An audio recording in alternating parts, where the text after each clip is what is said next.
A la comunicación, está Felipe Solá del otro lado, ex canciller, ex diputado, ex gobernador de la provincia de Buenos Aires. Buen día, Felipe, ¿cómo estás? Buen día, ¿cómo están ustedes? Bien, bien, muy bien. Te agradecemos la comunicación. Sabemos que estás ahí en actividad. Así que bueno, rápidamente no podemos dejar de preguntarte tus primeras impresiones en principio respecto de la apertura de sesiones y esta puesta en escena que hizo el gobierno. Queríamos escuchar tus reflexiones.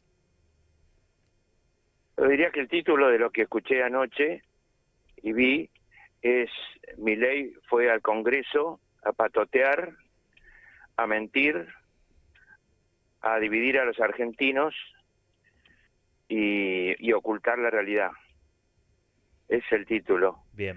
A través de un discurso que efectista, que solo buscaba no hablar de la realidad, sino en todo caso hablar o de lo que pasó, o sea, referencias a el final del 2023 y el inicio del 2024, nada del 2025, prácticamente nada, como si no hubiera ocurrido ese año, y atribuirse todos los méritos y ningún problema, Ujú. y ocultar la caída fenomenal del consumo, ocultar el quiebre de empresas una tras otra, denunciar de una manera muy poco seria, muy payasesca a algunos empresarios, que lo que le puede costar un juicio por daños y perjuicios, porque después dijo que no tenía pruebas, Ujú.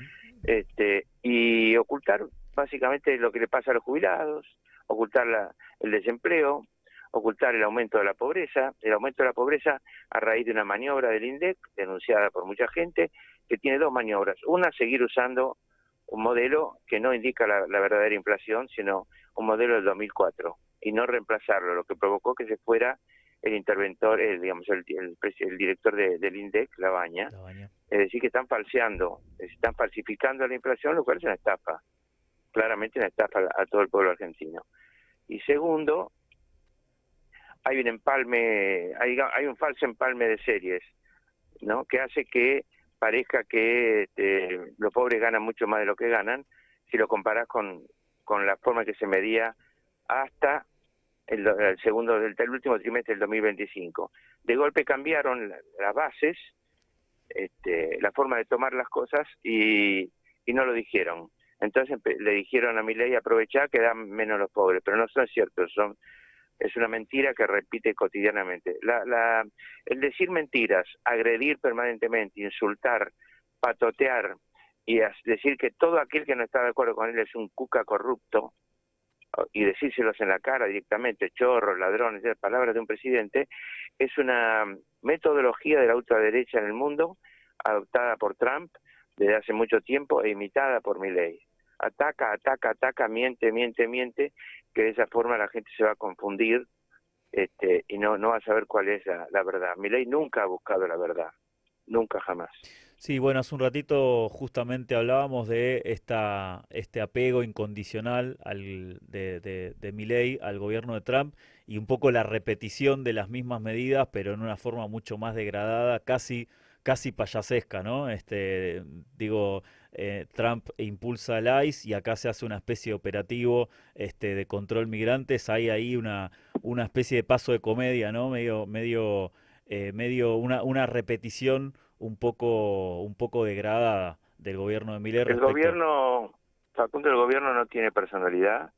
El gobierno adopta la personalidad de aquel al que admira y del cual es sumiso, y entonces cualquier macana o error gravísimo de los muchos que hay que hace Trump lo imita el gobierno, lo imita inmediatamente. El gobierno solo puede adjudicarse dos o tres cuestiones iniciales del 2024, pero olvida que en febrero del 2024 la energía, es decir, el gas y la electricidad para la gente, aumentó el 300%. Claro. El 300%, y a partir de ahí viene aumentando todos los meses al uno, al menos, al medio, al 1,5, dependiendo, pero todos los meses aumenta el costo de energía para todos, para los hogares y para las fábricas y para todo. Es decir, aumenta también el costo de vida a raíz del aumento de eso. Aumentan todos los costos fijos para la gente, ¿no es cierto? Aumentan los gastos de consorcio, aumenta el alquiler, aumenta, mientras lo que no aumenta son los salarios. Claro. Los salarios no aumentan, y con esta ley que se acaba de de votar con ese reglamente, o queda anulada por la justicia, o directamente vamos a ver cómo se compite por ver quién pide menos salario para tener un trabajo. Felipe, no puedo dejar de preguntarte antes de pasar a tus primeras impresiones respecto del panorama internacional, el rol de la oposición, ¿no? Porque en gran parte, en gran medida, la agenda que impone el gobierno tiene que ver con una fragmentación, en particular del peronismo, con una crisis de representatividad.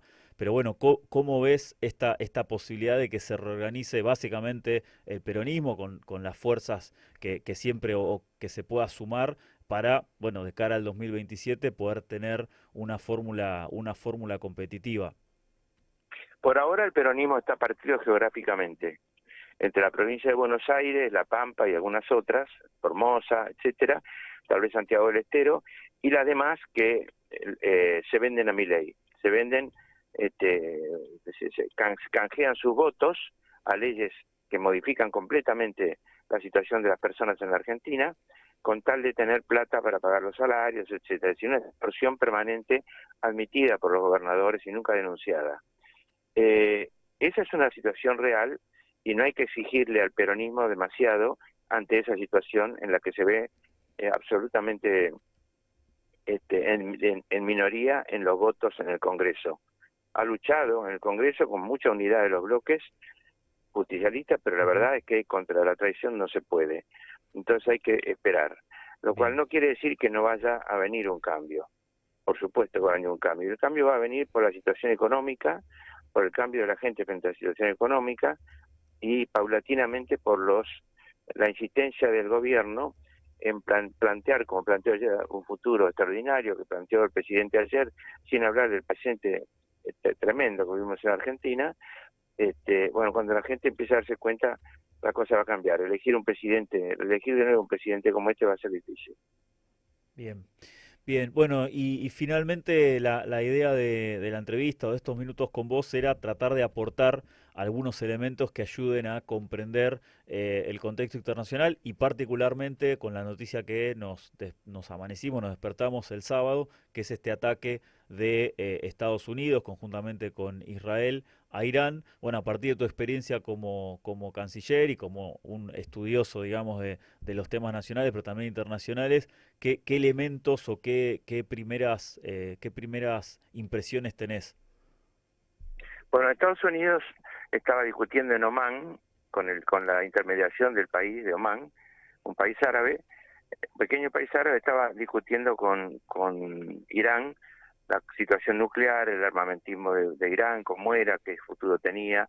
Estaba, según el canciller de Omán, estaba Irán cediendo y en la mitad de eso hubo un ataque furibundo y mató al número uno de Irán, al Ayatollah Khamenei, y a buena parte de sus ministros. Y la verdad es que eso provocó una reacción de Irán contra la mayoría de los países árabes, que son sunitas. Los iraníes son chiitas, y eso hay que recordarlo. Tienen una vieja reyerta con los Emiratos Árabes Unidos, con Arabia Saudita, con Kuwait, con Bahrein, y algún otro que me puedo olvidar. La verdad es que en combinación con Israel rompieron las conversaciones sorpresivamente, y lo que hay que pensar ahora es que es posible que este mundo, que ya está cambiando, como decía Francisco, esto no son tiempos de cambio, sino cambio de época. No es una época de cambio, es un cambio de época. Esas son las palabras que nos dejó Francisco. Y el cambio de época me parece que es un nuevo reparto del mundo. Estados Unidos dedicado a las intervenciones supuestamente quirúrgicas, como la que hizo en Venezuela, pero esta de Irán no es quirúrgica. Esta de Irán es mucho más grave y puede desatar mucho mayores niveles de conflicto. En primer lugar, conflictos económicos por aumento que ya están ocurriendo del petróleo, del oro, de las cripto y de los lugares, digamos, todo lo que es refugio de valor. En segundo lugar, interrupción del comercio marítimo. En tercer lugar, una guerra prolongada a lo mejor en Irán, que tiene un armamento respetable, una guerra más prolongada de lo que pensaba Trump. Yo creo que la intervención en Irán no sale como lo pensó Trump, entusiasmado con digamos, la eficacia de la intervención en Venezuela. Ujú, claro. Ahora, la alteración del mundo es muy grande y hay otra cosa que vale la pena notar y es la entrega sumisa total de Europa al poder militar de Estados Unidos por el terror que hay en Europa a Putin. Y al mismo tiempo la decisión, el miedo y el miedo a la decisión de Trump, pero decisión porque parece tomada de Trump, de desproteger a Europa, dejar que la OTAN se financie sola, no, Estados Unidos no aporte, y que entonces se entiendan ellos con Putin. Mientras Putin no se mete ni con Irán, Claro. ni con el hemisferio occidental, es decir, Centroamérica y América del Sur. Bien. La última, Y lo Felipe. mismo pasa con China, ¿no? Claro. A China le interesa el comercio y el avance tecnológico. Bueno, por ahora, China no le interesa meterse en guerras. Entonces, a pesar de relaciones con Irán muy fuertes, a pesar de que Rusia tiene relaciones con Irán muy fuertes, hasta ahora no parecen dispuestos a intervenir. Yo no sé si decir por suerte, porque nunca sabemos cuál es la puerta abierta al uso de armas nucleares, ¿no? Bien.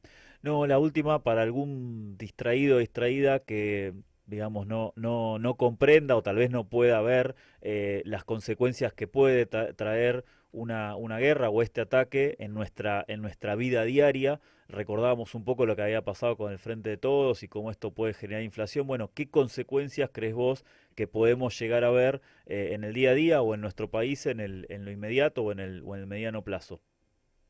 Son negativas, Facundo, son negativas. Es el aumento del riesgo país, caída de los papeles argentinos en lo financiero. Posiblemente aumento del dólar y eso genera inflación.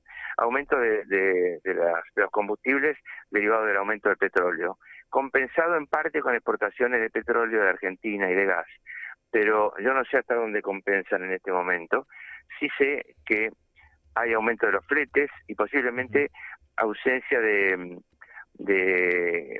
bienes de capital necesarios, me refiero a bienes de capital, no a productos como autos o motos o lavarropas, no, a bienes de capital que son insumos de la industria argentina y que van a aumentar de precio, que son importados y que van a aumentar de precio. Bien. Eso es lo que veo hasta ahora. Bien, bien, clarísimo. Nuevamente, Felipe, como siempre, amigo, compañero de la Alameda, seguramente estaremos hablando más adelante para tratar de comprender un poco esta realidad tan compleja. Muchas gracias. Bueno, siempre los voy a apoyar en la lucha contra la trata, que es fundamental y que han llevado con gran valentía. Les mando un gran abrazo. Otro.